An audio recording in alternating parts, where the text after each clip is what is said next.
Բարի երեկո, սիրելի հեռուստադիտողներ, հարցազրույցի տաղավարում այսօր զրուցելու եմ քաղաքական մեկնաբան Հակոբ Բադալյանի հետ։ Պարոն Բադալյան, շնորհակալ եմ մեզ հրավիրելու համար։ Շնորհակալ եմ հրավերի համար։ Ցավոք սրտի այդքան էլ շատ չքննարկվեց կամ ուշադրության չարժանացավ ԵԱՀԿ-ի կողմից Մինսկի խմբի լուծարումը, որը տեղի ունեցավ երկու կողմի առաջարկ խնդրանքների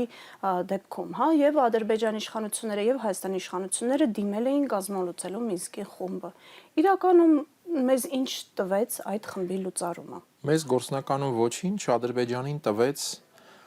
իր հանցանքի հետքը մաքրելու, նվազագույնը այդ մասով հետքը մաքրելու հնարավորություն, որովհետև Մինսկի խմբի գոյությունը պահպանում էր Ադրբեջանի նկատմամբ իրավաքաղաքական հարցերի այն հիմքը, որ պայմանավորված էր Արցախյան կարգավորման խաղաղ գործընթացով, որն իրականացվում էր խմբի ներքո, խմբի համանախագահության մանդատի ներքո։ Եվ այն ագրեսիան, որ Ադրբեջանը դրսևորեց Արցախի նկատմամբ, դա այդ ամբողջ գործընթացի խաթարում էր, գործընթաց, որը հիմնված էր նաև միջազգային իրավունքի 3 հիմնարար սկզբունքների վրա՝ տարածքային ամբողջություն, ժողովուրդների ինքնորոշում եւ ուժի կիրառման բացառում եւ ուժի կիրառման սպառնալիքի բացառում։ Այսինքն այս ամբողջը Ադրբեջանը խախտել է Արցախի հանդեպ ագրեսիայով,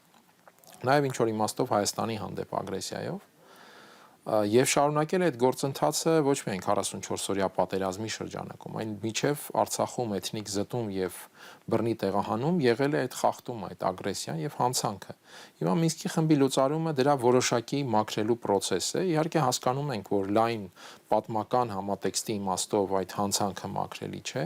բայց իրավաքաղաքական հենքի առումով դա էր Ադրբեջանի նպատակը՝ հասնել Մինսկի խմբի լուծարման,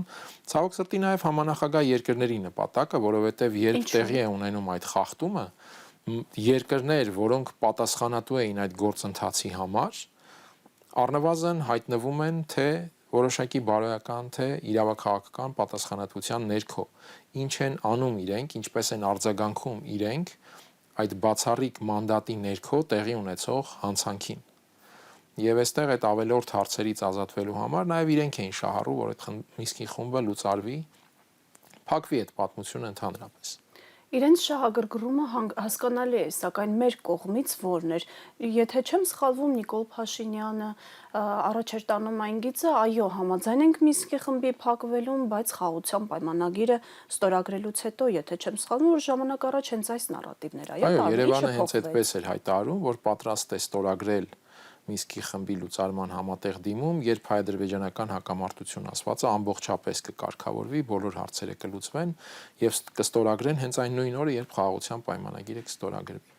Նախ ինքնին մի առանձին հարց է, որ անգամ այդ դեպքում խաղաղության պայմանագրի ստորագրմանը զուգահեռ այդ խմբի լուծարման դիմումը ստորագրելը դա բացարձակ համարժեք չէ իրավիճակին, որովհետեւ խաղաղության պայմանագիրը, առնվազն այն տեքստը, որ հրապարակվել է օգոստոսի 8-ի նախաստորագրումից հետո, դա բացարձակապես չի լուծում հայ-ադրբեջանական հակամարտություն ասվածը։ Դա ընդհանրապես մասնակի ինչ-որ հարցերի եւ նշաձողերի ամբողջություն է, որ հիմնականում դրվում են հենց Հայաստանի առաջ, իսկ դրանից դուրս մնում են բազմաթիվ հարցեր, այսինքն միայն ինքնին խաղաղության պայմանագիր ստորագրելը չի նշանակում հայ-ադրբեջանական հարցերը փակել։ Հետևաբար անգամ այս դեպքում Մինսկի խմբի լուծարումը համարժեք չէ իրավիճակին, բայց նույնիսկ այդ նշաձողը Երևանը չպահեց, այո, եւ ընդհանրապես նախաստորագրման դեպքում, որը դեկլարացիա է մեծ իմաստով։ Այսինքն բարի ցանկություն, կոպիտ ասած, ուղղակի թղթի վրա, որը ոչ մի իրավական ուժ չունի։ Պայմանական իմաստով, որովհետև եթե թուղթը մի քիչ հանգամանալից ուսումնասիրում ենք, տեսնում ենք, որ դա այդքան էլ բարի ցանկություն չի։ Կպատվի, որ Ադրբեջանի բարի ցանկություններն են Ադրբեջանի մասով, բայց ոչ Հայաստանի։ Ցավոք սրտի, որքան ես տեղյակ եմ, այսինքն որքան բոլորս տեսել ենք եւ ես հանգամանալից փորձել եմ ընթերցել այդ տեքստը, այնտեղ Երևանի առաջ դրվում են ընդհանրապես որոշակի վարքագծային նշաձողեր եւ մենք արդեն այսօր տեսնում ենք այդ նշաձողերին ուղղված վարքագիծ, օրինակ Արցախի համար զոհված, Հայաստանի համար զոհված մարդկանց հանդեպ, ընդհանրապես այդ երևույթի հանդեպ պաշտոնական Երևանի վարքագծի փոփոխություն եւ օգոստոսի, եթե չեմ սխալվում, 18-ի ուղերձում, որ օգոստոսի 8-ից հետո ներկայացրեց Նիկոլ Փաշինյանը, հենց դրա մասին ուղիղ ասվում էր, որ մենք պետք է նաեւ այդ հիշատակի ձևը փոխենք, հիշողության ձևը փոխենք եւ այլն։ Իսկ դրա նախադրյալները եւ այսպես սահմանված պայմանական ասած չափանիշները ամրագրված են հենց այդ խաղաղության պայմանագրում։ եւ բազմաթիվ այնտեղ խութեր, ես դրա համար եմ նշում, որ անգամ բարի ցանկություն ասվածը շատ պայմանական է այդ իմաստով։ Եվ ի վերջո ամփոփելով նշեմ, որ սա ընդամենը Երևանի հերթական զիջումն էր, միակողմանի զիջում, որի դիմաց ստացվեց ընդամենը գուցե այդ օգոստոսի 8-ի նախաստորագրումը, ինչը քարոզչական ինչ որ ռեսուրս է, որ Երևանը փորձում է օգտագործել նախընտրական այս շրջանում։ Պարոն Բադալյան, դուք նշեցիք, որ հանուն հայրենիքի զոհված անձանց մասին պատկերացումն է նայում մեզ մոտ փորձում փոփոխության ենթարկել, այսինքն զոհվեցին հանուն ոչնչին գործնական տեսք է ստանում, այդպես է ստացվում։ Մենք դեռ կտեսնենք իհարկե թե ինչպես են փոխելու այդ վարքագիծը, բայց այն որ ազդարարվել է այդ մասին ընդհանուր պաշտոնական բարձր մակարդակով, ես հիշատակեցի Նիկոլ Փաշինյանի ուղերձը, դա փաստ է։ Եվ նաև ցավոք սրտի, ինչպես նշեցի, փաստական է խաղաղության պայմանագիր աստվածի տեքստում այդ հանգամանքի ինչ որ նշաձողեր սահմանելը։ Եվ մենք հիմա արդեն իսկ տեսնում ենք այդ փոփոխությունը, ինչ ամբողջական բնույթ եւ նկարագիր կստանա դա, դեռ կտեսնենք։ Բայց ինչպես նշեցի, այո, սա ընթացք է, որ ցավոք սրտի մի քանի տարի առաջ կարող էր թվալ ընդհանրապես աներևակայելի, բայց հիմա փաստացի մենք ապրում ենք այդ ընթացքի պայմաններում։ Կարող ենք հաստատված համարել այն հանգամանքը, որ Նիկոլ Փաշինյանի համար, Ադրբեջանի համար հակամարտությունը լուծված է, խաղաղություն է, այլևս հայտարարությունները փաստաթղթի արժեք ունեն։ Չեմ կարծում, ըստիս Նիկոլ Փաշինյանը ինքն էլ շատ լավ պատկերացնում եւ հասկանում է, որ նույնիսկ եթե Ադրբեջանը հայտարարի թե իր համար պատերազմի էջը փակված է, հիմա խաղաղության էջը եւ այլն, Ադրբեջանը միևնույն է պատրաստվում է պատերազմի եւ հարցն այն է թե կունենա այդպիսի պատեհություն միջավայրի իմաստով գնալ հերթական մի ագրեսիվ գործողությունների թե ոչ եւ կարծում եմ Նիկոլ Փաշինյանը այդուհանդերձ այստեղ պատրանքների մեջ չէ այլ է խնդիրը որ նրան ցանկալի չէ այդպես ներկայանալ որովհետեւ այստեղ բազմաթիվ հարցեր առաջանում են նախ տեղի ունեցածի մասով եւ հետո այդ ընթացքում Երևանի քաղաքականության մասով եւ առավել եւս հիմա իշխանության պահպանման խնդիրը լուծելու տեսանկյունից որովհետեւ եթե Նիկոլ Փաշինյանը չխոսի հաստատված խաղաղության մասին այստեղ լիովին այլ նախընտրական պարադիգմի անհրաժեշտություն կա այսինքն առաջանում են հարցեր թե այդ դեպքում Երևանն ինչու է քաղաքականությունը վարել այս տրամաբանությամբ կամ մյուս տրամաբանությամբ ինչպես է 2022-ին Արցախը ճանաչել Ադրբեջանի կազմում եւ այլն այս հարցերից խուսափելու ինչպես նաեւ կրկնեմ նախընտրական այս շրջանում ցանկալի քարոզչական նարատիվներ կազմավորելու համար իրեն պետք է խոսել որ հաստատված է խաղաղություն բայց ես վստահ եմ որ ինքը ամենևին պատրանքի մեջ չէ տեսանկյունից եւ շատ լավ գիտե որ խաղաղություն հաստատված չէ եւ ավելին նույնիսկ Ադրբեջանը այդ իմաստով թեև հայտարարում է որ հիմա խաղաղության էջ է բացվել Հաջիևն է հայտարարել Հաջիևն է ասում Ալիևն էլ կարծես թե Ղազախստան իր այցի ընթացքում այդպիսի մի արտահայտություն էր արել որ հիմա հայ-ադրբեջանական հարաբերությունում խաղաղության շրջափուլ է ուշադրություն դարձնենք ձևակերպումներին չեն ասում խաղաղություն է այլ խաղաղության շրջափուլ է այսինքն Եթե պայմանական ասենք, Հայաստանի հանդեպ փափուկ ուժի շրջափուլ է։ Եվ մենք սա տեսնում ենք օրինակ նաև այդ քաղաքացիական տրեկի ձևավորման համատեքստում, երբ այդ տրեկը փաստացի վերածվում է ադրբեջանական նարատիվները եւ խոսույթը հայաստանյան դաշտում ոչ պաշտոնական մակարդակում բարձրաձայնելու մի գործընթացի։ Նկատի ունեք Հայաստանի քաղաքասարակության այդ փոխայցերը, երբ եղավ Բաքվից Երևան, Երևանից Բաքու, մենք փաստացի տեսնում ենք, որ բովանդակային իմաստով սա ըստ էության վերածվում է Ադրբեջանի փափուկ ուժի մի գործընթացի։ Բայց երբ օրինակ խոսքեր գնացել այն մասին, որ մայիսին Ալիևը չի ժամանի Երևան, այդ եվրոպական քաղաքական համայնք գագաթնաժողովի առիթով Ընդ որում այդ խոսակցությունը հենց Բաքուն էլ բացել էր նախ արտահոսք բաց թողեցին իրենց մեդիայով, հետո արդեն պաշտոնական բացատրություն, որ Ալիևը չի գա, որովհետև դա կստեղծի թյուր տպավորություն, թե հարցերը լուծված են։ Եվ այս իմաստով նաև լսում ենք Ալիևի ելույթները եւ նոր հավակնությունները Հայաստանի հանդեպ, անկլավների թեման իրենք ակտիվացրեցին դարձյալ արտգործնախարարության խոսնակը հայտարարեց, որ դա մշտապես իրենց օրակարգում է եւ հետո Փաշինյանը Արցվաշենի մասին իր գրառումով փաստացի հաստատեց այդ հանգամանքը։ Այսինքն որևէ բան չկա, որը կվկայի հաստատված իսկապես խաղաղության մասին։ Պարոն Բադալյան, իսկ հավանական համարում եք, որ մինչև խորհրդարանական ընտրությունները կարող է այդ խաղաղության պայմանագիրը ստորագրվել, թե Ադրբեջանը շարունակելու է որոշակիորեն մեղմ ռետորիկայով Գնուտ Իբրյանիկի քաղաքականությամբ Հայաստանի հասարակությանը համոզել, որ այո, կստորագրենք, բայց պայմանների կատարումից հետո Հավատում եք այդ սցենարին, թե Ադրբեջանը այդ քայլին այնուամենայնիվ չի գնա։ Համենայն դեպս հայտարարում են, որ քանի դեռ սահմանադրության այդ փոփոխությունը չի արել Երևանը, իրենք չեն ստորագրի խաղաղության պայմանագիր։ Այն, որ կձգեն առավելագույնս ինչքան կարող են, սա անկասկած է։ Նիկոլ Փաշինյանն էլ հայտարարեց, որ խորհրդարանի ընտրությունից հետո կիրականացնեն սահմանադրության այդ փոփոխությունը, դա առնվազն հիմք է տալիս ենթադրելու, որ մինչև խորհրդարանի ընտրություն խաղաղության պայմանագրի ստորագրում չի լինի։ Բայց հնարավոր են լինել քայլեր։ Մինչև մարտը պետք է պատրաստ լինի նոր Մինչև սահմանադրության մարտը պետք է տեքստը։ պատրաստեն, հետո նույնիսկ գործընթացներ կան հանրաքվեի պարագայում, այսինքն այդ իմաստով մարտին պատրաստ լինելը դեռ չի նշանակում, որ կարող են շատ արագ հանրաքվեն կազմակերպել։ Իսկ բացառում եք, որ առանց հանրաքվեի պարզապես ազգային ժողովում հաստատում անցնելու միջոցով հասնեն դրան, հաշվի առնելով, որ իրենք իշխող քաղաքական ուժ են։ Ես իհարկե չեմ բացառի այդ տարբերակը եւ ասեմ թե ինչու, երբ Նիկոլ Փաշինյանը օրեր առաջ այդ պետական կառավարման մարմինների մեծ հավաքին, որ կազմակերպել էին մարզահամերգային համալիրում, հայտարարել էր, որ խորհրդարանի ընտրությունից հետո կդնեն սահմանադրության նախագիծը հանրաքվեի, նշել էր այսպիսի մի միտք, որ խորհրդարանի ընտրությունն էլ այդ դեպքում կվերածվի այդ հարցի վերաբերյալ քաղաքական ուժերի դիրքորոշումների եւ հանրության արձագանքի այսպես մի քննության։ Եվ ամենևին բացառված չէ, որ կախված արդյունքից, եթե իհարկե Նիկոլ Փաշինյանին հաջողվի հասնել այնպիսի արդյունքին, որը թույլ կտա սահմանադրական մեծամասնություն ունենալ խորհրդարանում, հետո արդեն ձևակերպվի, որ քանի որ հասարակությունը այսպես գնահատեց քաղաքական ուժերի դիրքորոշումները եւ այդ թվում ՔՊ-ին ձայն տալով համարեց, որ սահմանադրության այդ մոտեցումը համահունչ է եւ ներդաշնակ, համարենք, որ դա արդեն հանրաքվեր եւ մնացյալ հարցերը իրականացնենք խորհրդարանով, որովհետեւ պատկերացնում ենք, որ հանրաքվեն իսկապես կունենա բարդություն, հաշվի առնելով թե ինչպիսին է կարգը, այնտեղ պարզ 50+1 տրամաբանությամբ հարցերը իհարկե չեն լուծվում։ Այնպես որ այս տարբերակը ես իհարկե չեմ բացառում։ Վերադառնալով Եվրամիությանը, Հայաստանի ուղղությամբ որոշակի դրամական հոսքերի մասին հայտարարություններ են հնչում։ Առաջինը դա 500 միլիոն եվրոյի մասին է խոսքը գնում, որի մասին տեղեկությունը հաղորդել է Armenpress-ը, հաղորդվում է, որ այդ միջոցները տրամադրվում են Հայաստանի էներգակիր համակարգը Թուրքիայի եւ Վրաստանի էներգակիր համակարգերին հետ միացնելու համար։ Էներգետիկայի առումով Հայաստանը ինքնաբավ պետություն է կարծես թե ինչն է ստիպում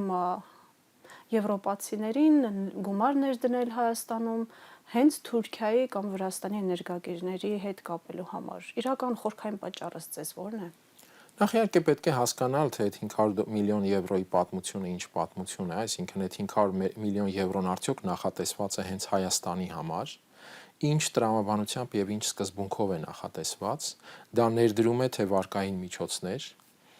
եւ այս հարցերը հստակեցնելու դեպքում կհասկանանք նաեւ թե ինչի հետ գործ ունենք, բայց եթե դիտարկում ենք բովանդակությունը եւ ընդհանրապես այս ֆինանսական բոնուսների մասին հայտարարությունները, նախ ես ուզում եմ հիշեցնել 2021 թվականին Շարլ Միշելի այցը Հայաստան, երբ հայտարարեց այդ 2.5 միլիարդ եվրոյի ծրագրերի մասին, մենք հետո տեսանք, թե գործնականում որն էր դրա քաղաքական գինը։ Դրա քաղաքական գինը բրյուսելյան գործընթացներ եւ այդ գործընթացում ամրագրված այդ ռեինտեգրացիայի ադրբեջանական օրակարգը Արցախի վերաբերյալ։ Եվ հետո այս մասին սրա համար Ալիևը նույնիսկ Շարլ Միշելին իր պաշտոնավարման ավարտին շնորհակալություն է հայտնել, որովհետեւ ասել է, որ բրյուսելյան գործընթացում ձևավորվեցին Ադրբեջանի եւ Հայաստանի հարաբերության կարևոր օրակարգային հարցերը։ Ընդ որում նույն Շարլ Միշելը անգամ հարկ չհամարեց իր պաշտոնավարման ավարտին նաև Հայաստան այցելել։ COP29-ի առիթով ինքը հրամանեց Բաքու 24-ի տարեվերջին, արժանանալով Ալիևի այդ շնորհակալությանը, իսկ Հայաստան նույնիսկ հարկ չհամարեց պաշտոնավարման ավարտին ժամանելուն։ Հիմա մենք կարող ենք ունենալ ընդամենը ինչ որ քաղաքական գին ենթադրող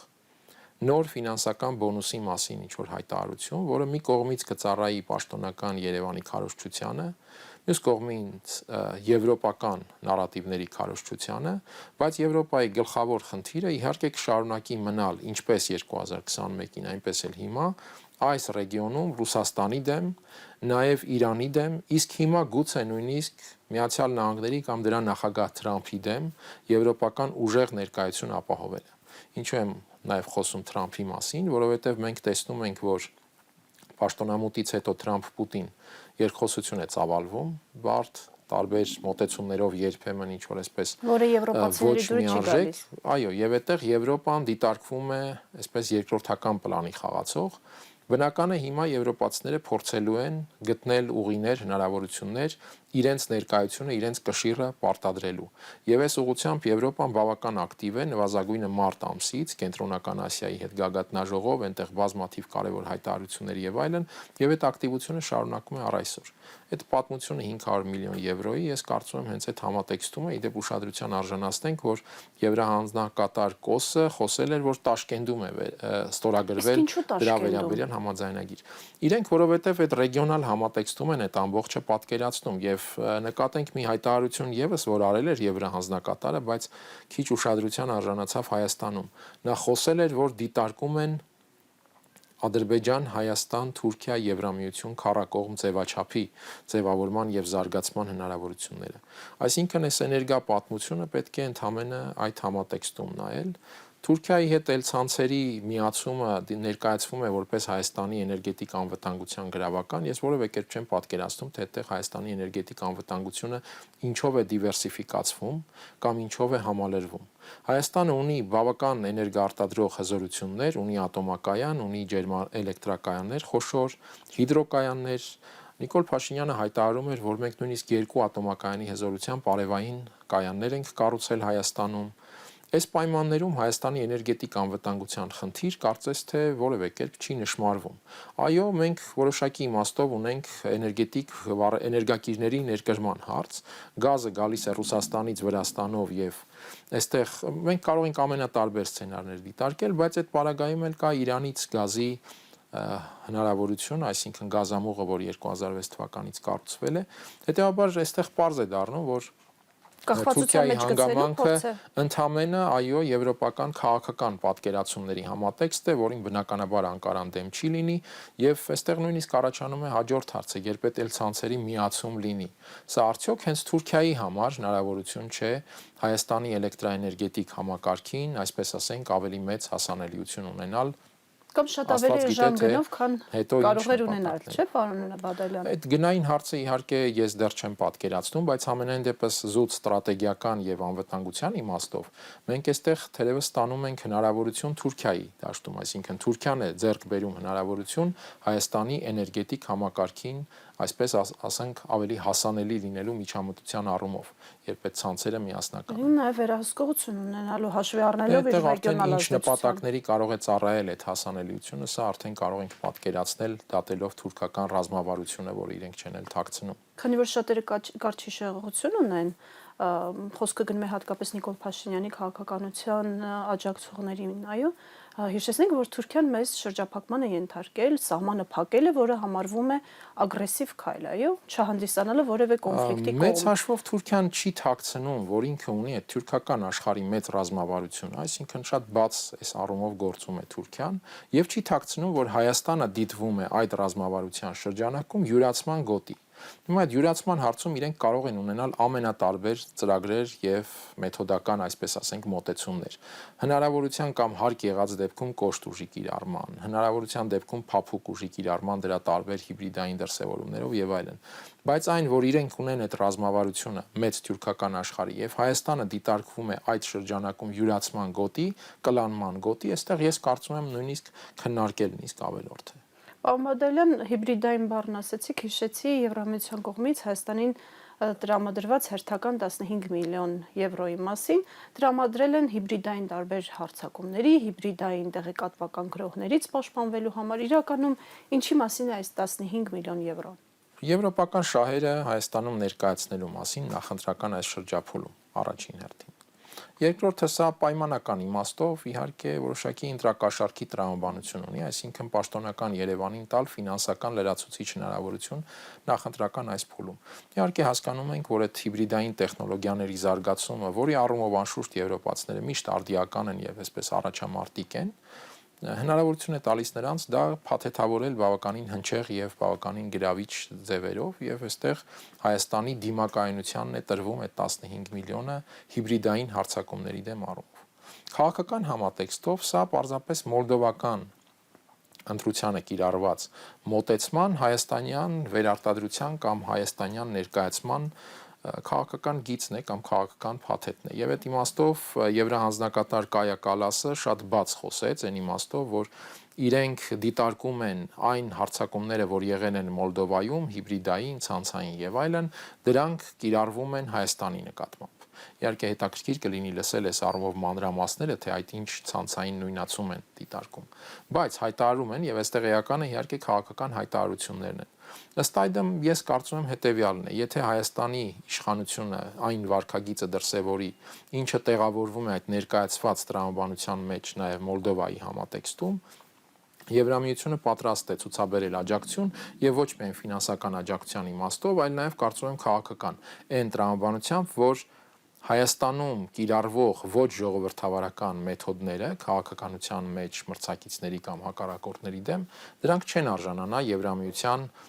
ըստ էության համարժեք գնահատականի։ Իսկ մենք այս առումով պատկերացնում ենք, որ Եվրամիությունը եղել է իրավականության եւ ժողովրդավարականության գլխավոր ռևիզորը Հայաստանում այդ թվում եւ այդ տեսանկյունից շատ կարեւոր է Եվրամիությունը ինչպիսին է գնահատում այդ հարցերը։ Մենք տեսնում ենք լռությունը այսօր արկա իրավիճակի պայմաններում եւ այդ լռությունը կշարունակվի հենց նույն տրամաբանության շրջանակում։ Այսինքն Եվրամիությունը աջակցելու է Նիկոլ Փաշինյանին միջև ընտրություններ եւ Եթե Նիկոլ Փաշինյանը մնա այն շրջանակում, ինչ պատկերացնում է Եվրամիությունը։ Իհարկե ես կարծում եմ Նիկոլ Փաշինյանը այդտեղ այսպես միարժեք դիրքավորված չէ եւ Մոլդովայի հետ նույնիսկ համեմատությունը բազմաթիվ առումներով տեղին չէ, նաև Հայաստանի իշխանության վարկագծի իմաստով, բայց եվրոպացիները ունեն իհարկե իրենց պատկերացումը եւ քաղաքական ակնկալիքը։ Հիմա Նիկոլ Փաշինյանը փորձում է խաղալ նրանց հետ այդ իմաստով, շատ լավ հասկանալով նաև, որ այդ խաղը ունի որոշակի գծեր, որոնք անցնելը կարող է լուրջ խնդիրներ առաջացնել արդեն Ռուսաստանի կողմից եւ մենք տեսնում ենք Փաշինյանը փորձում է բալանսավորել այս իմաստով նաեւ Ռուսաստանի հետ հարաբերությունները եւ դա է նաեւ հարց առաջացնում այդ ինչ ցանցեր են եթե Ռուսաստանը նկատի ունի Կայա Կալասը ապա ինչպես են բնորոշում Ռուսաստանի ուղղությամբ Նիկոլ Փաշինյանի հանդիպումները այցերը եւ այլն եւ այլն այսինքն այստեղ շատ լավ հասկանում ենք որ Փաշինյանը պարզապես փորձում է տեղավորվել այնպես որ չկորցնի լոյալությունը Ռուսաստանում եւ միևնույն ժամանակ նաեւ կապված պահի Եվրոպային իր հանդեպ լոյալ լինելու իմաստով ինչքանով կստացվի, սա կտեսնենք։ Երկու աթոռի վրա նստելու արվեստ այո։ Դե մեծ հաշվով այս մեր տիպի երկրներում սա ինչ որ իմաստով օբյեկտիվ եւ բնական իրականություն է, հարցն այն է թե որքանով բովանդակային եւ որակյալ պետական շահերը ավելի գերադասելի եւ ոչ թե իշխանական ընդհանրապես կարիքները այս տրամաբանությամբ է քաղաքականությունը։ Այսօր Կրեմլում հանդիպել են Թրամփի հատուկ գործերով բանակ Ուիտքոֆը եւ Պուտինը գրեթե 5 ժամ բանակցել են, սակայն Պեսկովը հայտարարել է, որ գերադասում են գաղտնի պահել բանակցությունների ողջ բովանդակությունը, այնուամենայնիվ մի պատերազմ է ռուս-ուկրաինականը, որը ազդեցություն ունի ոչ միայն ամբողջ աշխարհում, այլև հատկապես մեզ վրա, մեր տարածաշրջանում, այս պահի դրությամբ ինչ պատկեր ունենք, պարոն Բադալյան, ռուս-ուկրաինական պատերազմի վերջո ավարտվելու է եւ ում օգտին է ավարտվելու։ Դե իհարկե պատերազմը կավարտվի, անկասկած է որ կավարտվի, այսինքն այդտեղ ամիսների հարց է գուցե։ Շատ բան կախված է նրանից, թե Ուկրաինայում ինչքան արագ կգա մի քաղաքական իրավիճակ, որը պատրաստ կլինի, որի պատասխանատուները կամ կրողները պատրաստ կլինեն ընդունել այն կանոնները, որ այսօր ակնհայտորեն պարտադրվում են Ուկրաինային։ Այս պարտադրողները միմյանց հետ են հիմա քննարկում, թե ինչի շուրջ կգան համաձայնության եւ այն, որ օրինակ Ուիտքոֆի հետ բանակցությունը 5 ժամ տևած բանակցությունը չի հանրայնացվում բովանդակային որևէ իմաստով, սա նշանակում է կարծում եմ, որ այդուհանդերձ որոշակի համաձայնություններ կան, խնդիրը այդ համաձայնությունների իմպլեմենտացման ճանապարհներն են։ Այդ ճանապարհները ես կարծում եմ հետեւյալն են՝ մի կողմից մի ամերիկյան կողմը կշարունակի ճնշումը Զելենսկու վրա, մյուս կողմից ռուսական կողմը այդ ճնշումը կշարունակի ռազմաճակատում։ Եվ ըստ իս ամերիկյան եւ ռուսական կողմերը հենց այս հարցերն են հիմնականում քննարկել Ուիտքոֆի հետ հանդիպմանը, իհարկե ընդհանուր նաեւ շրջանակային այլ հարցեր։ Հիմա ինչքան շուտ հնարավոր կլինի լուծել այս հարցերը Ուկրաինայում քաղաքական իրավիճակ ձևավորելու, սրանից էլ կախված կլինի թե պատերազմը երբ կդադարի։ Եվրոպացիները բնականաբար փորձում են իրենց շահերը առաջ մղել, որոնք առայժմ ենթադրում են պատերազմի շարունակություն Այստեղ էլ խնդիր այն է, թե որքան հնարավոր կլինի կամ հաղթահարել եվրոպական արգելքները կամ բավարարել եվրոպական կարիքները։ Մի բան է ակնհայտ, որ այստեղ հաղթողը մեկը չի լինի իհարկե, բայց պարտվողը անկասկած նվազագույնը, այո, արդեն իսկ այդ պարտվողը Ուկրաինան է, այսինքն այստեղ նույնիսկ հարց չկա կպարտվի Ուկրաինան թե ոչ։ Ուկրաինան արդեն իսկ պարտված է, եւ ցավոք սրտի սա մի դաս է, թե ինչպես կարող է որևէ պետություն ենթարկվել աշխարհաքաղաքական այս մանրադրամային տրամաբանության վերածվելով ընդամենը այդ մեծ կարկանդակի ինչ որ փոքր ուժեղ պետությունից վերածվելով ինչ որ կարկանդակից այն ռեսուրսը, այն հնարավորությունը, այն պոտենցիալը, որ ուներ Ուկրաինան, եւ իդեպ այս առումով իհարկե եվրոպական պետություններն էլ միանգամայն շահագրգռված էին Ուկրաինայի հենց այսպիսի ճակատագրով, որովհետեւ կարծում եմ որևէ մեկը չէր ցանկանա ունենալ Ուկրաինա, որը շատ ուժեղ բանակ ունի Եվրոպայում, ըստ էության ամենահարուստ ռեսուրսային առումով ամենահարուստ պետությունն է, դրան գումարած ունի շատ ուժեղ բանակ, հիմա պատկերացնում եք այս Ուկրաինան եթե լիներ ոտքի վրա, ինչպիսի դեր կարող էր ունենալ եվրոպական հարաբերություններում։ Բնականաբար ես կարծում եմ որևէ մեկին Եվրոպայում ցանկալի չէր ունենալ այսպիսի ուժեղ Ուկրաինա։ Թույլատրել դա Ռուսաստանի միջոցով, քաղել սեփական քարոզչական էֆեկտը այդ պատերազմից, միևնույն ժամանակ նաև Ռուսաստանին մաշեցնել այս պատերազմի մեջ ներքաշելով։ Իհարկե այլ հարց է, որքան կարողացան մաշեցնել, որովհետև Ռուսաստանն էլ իհարկե մենք տեսնում ենք այս պատերազմը դիտարկեց որպես աշխարհաքաղաքականության այս մեծ վերաբաժանման շրջափուլում իր ռեսուրս, բոլոր առումներով իհարկե մի բան ակնհայտ է, ինչպես նշեցի, որ Ուկրաինան է արդեն պարտվածը։ Պուտինը հանդիպումից առաջ լրագրողների ճեպազրույցի ժամանակ, եթե չեմ սխալվում, լրագրողների ճեպազրույց էր, այսպեսի մի հայտարարություն արեց հարցին պատասխանելով, որ մենք չենք պատրաստվում Եվրոպայի դեմ պատերազմել, սակայն եթե Եվրոպան պատերազմի, հարցական է, թե բանակցող կողմ լինելու է, որի հետ մենք կբանակցենք, եւ նշեց մի հետաքրքիր միտք, ասեց ամեն դեպքում Եվրոպան Ուկրաինա չէ, Ուկրաինայի դեպքում մենք վիրաբույժի զգուշությամբ ենք գործում։ Ինչ նկատի ուներ Պուտինը։ Ես ենթադրում եմ հետեւյալը, որ Ուկրաինայի դեպքում այդ լայնամասշտաբ ավերածություններով պատերազմից ռուսները խուսափել են եւ դա նաեւ տեսանելի է, այսինքն մենք տեսնում ենք մասշտաբային պատերազմ իսկապես կա, բայց խաղաղ բնակչության շրջանում զոհերը գրեթե նվազագույնի են հասցված։ Մենք կարող ենք նույնիսկ համեմատել ինչ էր անում Իսրայելը Գազայում, երբ պարզապես ոչնչացնում էր խաղաղ բնակչություն, եւ ինչ են անում ռուսները Ուկրաինայում։ Այո, զոհեր լինում են խաղաղ բնակչության շրջանում, բայց ես կարծում եմ թիրախային այդպես ոչնչացումներ չկան, չի թիրախավորվում խաղաղ բնակչությունը եւ առաջին հերթին հենց այդ նկատառումով, որ այնտեղ իրենք ունեն խնդիր ժամանակի ընթացքում նաեւ ձևավորել մի քաղաքական միջավայր, որտեղ բանակցող կողմ կլինի։ Ինչպես նշեցի, այսինքն այդ հարցը լուծելու համար, այո, պետք է ձևավորվի մեկը, որը պետք է բանակցի ռուսների հետ եւ ստորագրվեն այդ թղթերը, երբ ստորագրվելու են։ Հիմա տեսնում ենք, որ Ռուսաստանը անում է հայտարարություններ, որոնցից կարող ենք դատել, որ Զելենսկու հետ անել այդ ամենը իրենք չեն պատրաստվում։ Պուտինը օրեր առաջ օրինակ հայտարարել էր, որ Ուկրաինայում ոչ թե իշխանություն է այլևս, այլ հանցավոր ռեժիմ։ Եվ այս պարագայում պարզ է, որ այդ հանցավոր ռեժիմ գնահատականը նշանակում է, որ մենք այդ իշխանության հետ ոչինչ չենք ստորագրի, բայց հասկանալի է պատերազմը, եթե դադարի, պետք է ինչ-որ ստորագրությամբ դադարի։ Եվ այդ բանակցող կողմ ասվածը ենթադրում եմ հենց սա է նկատի առնվում այդ հայտարարությամբ եւ այդ խնամքով կամ վիրաբուժական ճշգրտությամբ աշխատանքի առումով հենց դա է մոտիվը, որ չլինի մի իրավիճակ, որը ըստ էության անդառնալի կամ անշրջելի կարող է դարձնել այդպիսի բանակցային որևէ հնարավորություն։ Իսկ Եվրոպայի մասով, որ եթե Եվրոպան պատերազմ սկսի մեր դեմ, այնտեղ բանակցող չի մնա, ինչ նկատի էր առնվում գուցե այն, որ չենք խնայի, որևէ մոտիվ չենք ունենա խնայելու, որովհետև Եվրոպայի մասով մենք կբանակցենք, ենթադրում եմ, իհարկե կբանակցենք Միացյալ Նահանգների հետ եւ մենք տեսնում ենք, որ հենց Միացյալ Նահանգներ Ռուսաստան քննարկումները նաեւ Եվրոպայի անվտանգության ճարտարապետության մասին են, եթե անգամ կենտրոնացած են ուկրաինական հարցում։ Սա է նաեւ անհանգստացնում եվրոպացիներին եւ իրենք նաեւ բաց տեքստով են այդ մասին հայտարարում։ Պարոն Բադալյան, շնորհակալ եմ հետաքրքիր զրույցի համար։ Հիշեցնեմ այսօրվա մեր հյուրն էր քաղաքական մեկնաբան Հակոբ Բադալյանը։ Հարցազրույցի հաջորդ թողարկումը վաղն է, հաջողություն։